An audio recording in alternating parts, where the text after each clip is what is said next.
Hi folks, hope you're okay today. It's good to be with you. I just want to share with you the danger of listening to the rhetoric of skeptics. The skeptics will come across and tell you, well, they're objective and they do objective truth. And actually they're the most politically motivated of all.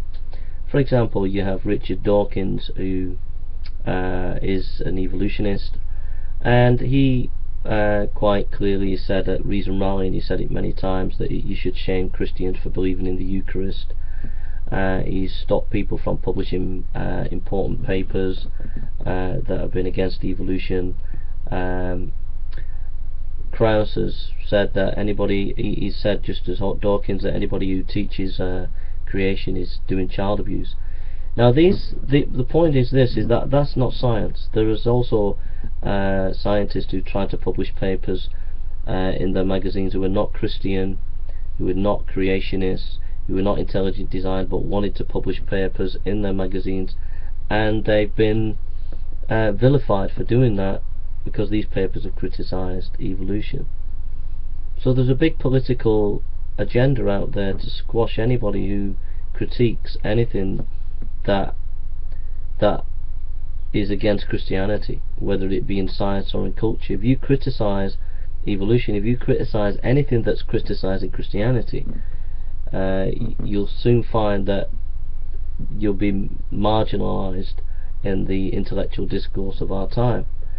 And more so, also in biblical studies, the idea that a lot of these scholars are objective is just simply not true.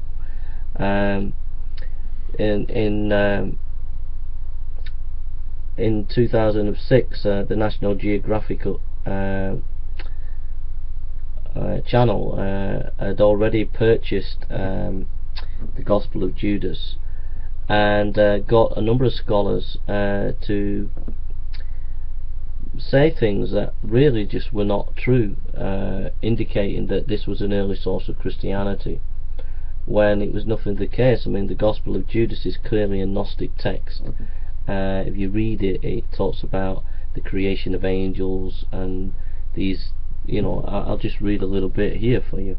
A great angel, the enlightened divine self-generated, emerged from the cloud. Because of him, 4 other angels came into being from another cloud, and they became attendants of the angelic self-generated. The self-generated said, come into being. Well, that's clearly Gnostic stuff. That's not early Christianity. There was a difference between the Gnostics and Christianity.